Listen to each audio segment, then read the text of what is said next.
जंगल में टूनी चिड़िया अपनी बेटी टुनटुनी चिड़िया के साथ रहती थी। टुनटुनी की माँ टूनी एक दुकान में काम करती थी।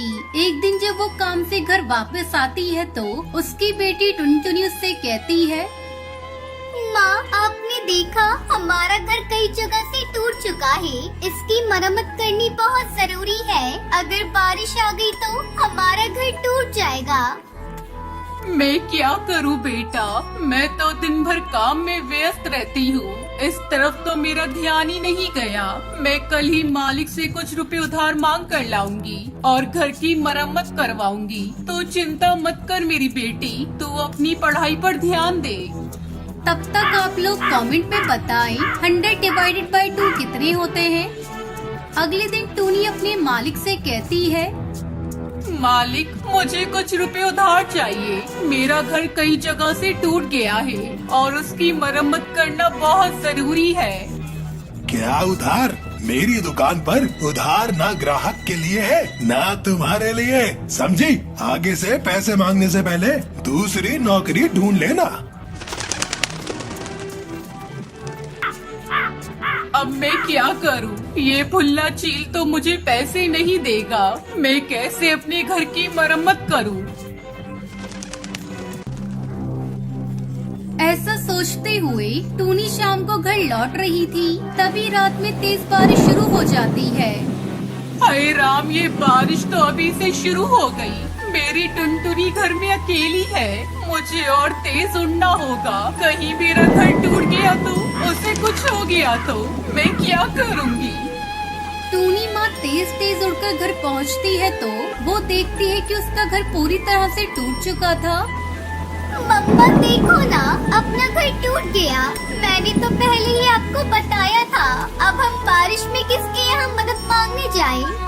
तू तो जानती है बेटा, मैं कितनी मुश्किल से घर चलाती हूँ। आज मैंने जब मालिक से पैसे मांगे तो उन्होंने मना कर दिया।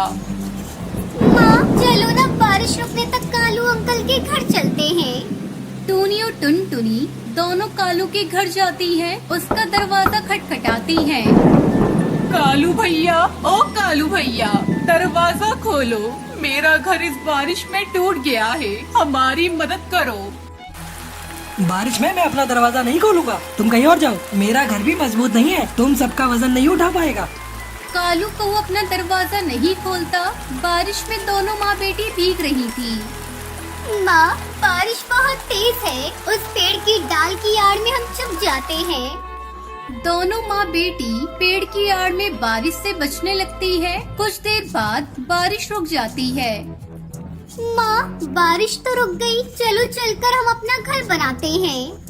तुझे तो पता है बेटा, मेरे पास तो पैसे नहीं है। मैं कैसे अपना घर बनाऊंगी? बिना पैसों के घर बनाना बहुत मुश्किल है। अब वो जमाना नहीं रहा जो तिनके बीने घोंसला बना लिया। माँ, अपना घर बिना पैसों से बनेगा। देख रही हो, सामने हरी हरी घास फूस पड़ी हुई है। हम अपना घर इन्हीं हरी हरी घास से बनाएंगे। टूनी को अपनी बेटी का आइडिया अच्छा लगता है। वो अपनी बेटी के साथ मिलकर घास से घर बनाती है।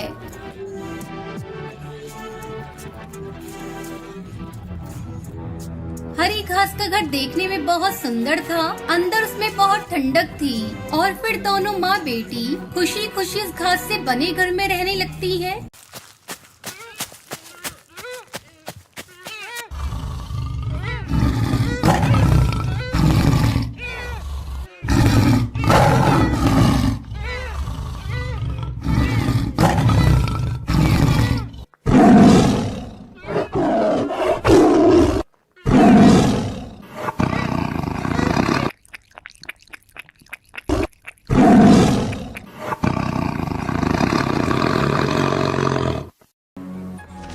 एक जंगल में टुनटुनी चिड़िया अपने 2 बच्चों के साथ रहती थी। उसका पति कालू कौआ अपने खेत में आम की खेती करता था।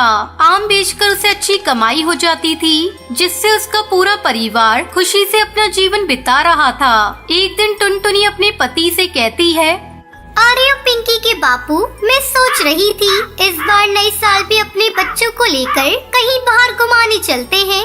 हाँ पिताजी, मेरी सारी सहेलियाँ नए साल की पार्टी मनाने शहर जा रही हैं। आप भी हम लोगों को लेकर शहर चलिए ना। नहीं बेटा, तुम्हें पता है ना, शहर में महामारी फिर से फैलने लगी है। ऐसे में पार्टी करना ठीक नहीं। ऐसा करो, तुम लोग इस साल घर में रहकर ही नया साल मना लेना। तब तक आप लोग कमेंट पे बताएं 56 into 6 कितने होते हैं। कुछ दिन इसी तरह बीत जाते हैं। एक दिन कालू जब अपने खेत पर आम को तोड़ने के लिए जाता है तो देखता है कि उसकी सारी फसल बर्बाद हो चुकी थी। वो दुखी होकर घर लौटता है। उसे दुखी देखकर उसकी बेटी पूछती है, क्या बात है पिताजी, आज आप बहुत उदास लग रहे हैं। आज आप हमारे लिए मिठाइयाँ भी नहीं लाए। हाँ जी, आज ऐसी कौन सी बात हो गई? पहले कभी आपको इतना उदास और दुखी नहीं देखा। क्या बताऊं पिंकी की माँ, पता नहीं कैसे सारी फसल एक ही रात में बर्बाद हो गई। अगर मैं फसल को बाजार में नहीं बेचूंगा तो पैसे घर कैसे आएंगे? मैं अपने बच्चों के लिए कहाँ से नए साल का तोहफा ला कर दूंगा।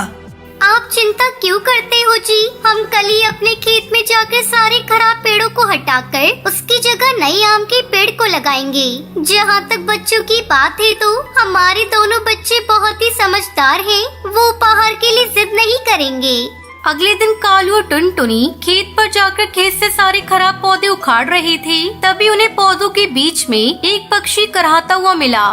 अजी सुनते हो जी, जल्दी इधर आओ। ये देखो, यहाँ एक पक्षी घायल पड़ा है, लेकिन अभी भी उसकी सांसें चल रही है।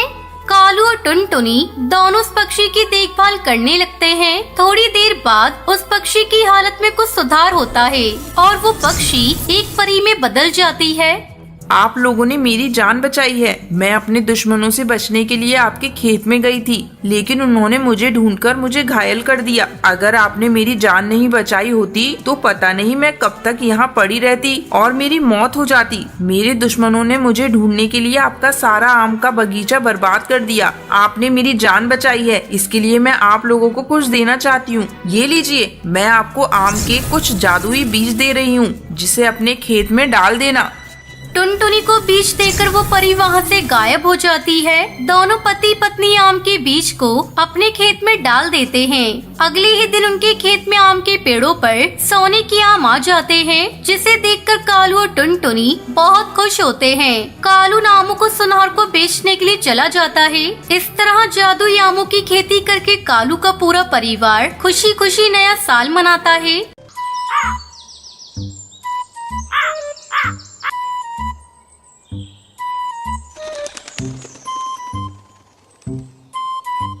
शिमला के जंगल में चमेली कौवी अपने पति कड़कनाथ और बेटे कालू कौवे के साथ रहती थी। चमेली कौवी का पति टैक्सी चलाता था। एक दिन उसकी टैक्सी का एक्सीडेंट हो जाता है और चमेली के पति की मौत हो जाती है। कड़कनाथ की मौत के बाद चमेली कौवी के लिए घर चलाना बहुत मुश्किल हो गया था। तब उसने अपने बेटे कालू कौवे को एक होटल में नौकरी दिलवा दी। इस तरह कई साल गुजर गए। अब कालू कौवा बड़ा हो चुका था। एक दिन चमेली कौवी भोजन देती हुई कहती है, बेटा, मैं बूढ़ी हो चुकी हूँ। जिंदगी कब साथ छोड़ दे कुछ पता नहीं। मुझे रात दिन तेरी चिंता सताती रहती है। मेरे मरने के बाद तेरा क्या होगा? माँ, तुम ऐसी बातें क्यों कर रही हो? तुम्हें तो अभी बहुत जीना है। वो सब तो ठीक है बेटा, मैं सोच रही हूँ तेरी शादी कर दूँ। बहू घर में आ जाएगी तो मेरा भी बोझ कम हो जाएगा। अगर तू कहे तो मैं तेरे लिए कोई अच्छा रिश्ता देखना शुरू कर दूँ। माँ, तुमने मेरी शादी करने का मन बना ही लिया है। तुम्हें मना करने वाला कौन होता हूँ? जो तुम्हें ठीक लगे वो करो। अगले दिन चमेली कौवी हरी तोती के पास जाती है। क्या बात है चमेली भाभी, आज मेरे घर आना कैसे हुआ? क्या बताऊं बहन, अपने कालू के लिए मैं एक अच्छा रिश्ता तलाश कर रही हूँ। तुम्हारी नजर में कोई अच्छा रिश्ता हो तो मुझे बताओ। ये बात आपने बहुत अच्छी कही भाभी। ये देखो, कल ही एक चिड़िया की फोटो आई है, टुनटुनी नाम है। इसके साथ तुम्हारे बेटे की जोड़ी बहुत अच्छी रहेगी। बस एक ही कमी है, तुम्हें दहेज में कुछ भी नहीं मिलेगा। हरी तोती, मुझे अपने बेटे का घर बसाना है, मुझे दहेज नहीं चाहिए। जल्द ही टुनटुनी चिड़िया और कालू कौवे की शादी हो जाती है। टुनटुनी चिड़िया खुशी खुशी अपने ससुराल आ जाती है और अपनी सास और पति की सेवा में सारा समय लगा देती है। बहू, थोड़ा अपने ऊपर भी ध्यान दिया कर। दिन भर मेरी और कालू की सेवा करती रहती है। मैं तुमसे बहुत खुश हूँ। इसी तरह समय गुजरने लगता है। टुनटुनी चिड़िया एक बच्ची की माँ बन जाती है। घर में खुशियों का माहौल था। अचानक एक दिन कालू की होटल का मालिक होटल को बंद कर देता है।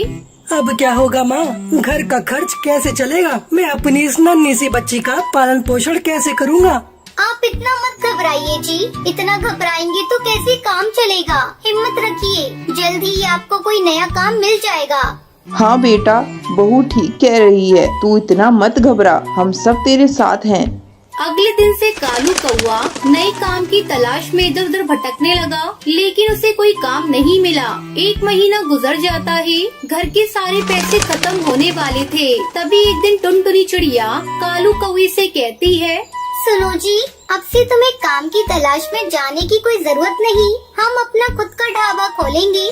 तू पागल हो गई है क्या बहू? तुझे पता भी है ढाबा खोलने के लिए हमें एक दुकान किराए पर लेना होगा और अपने पास इतना पैसा भी नहीं है।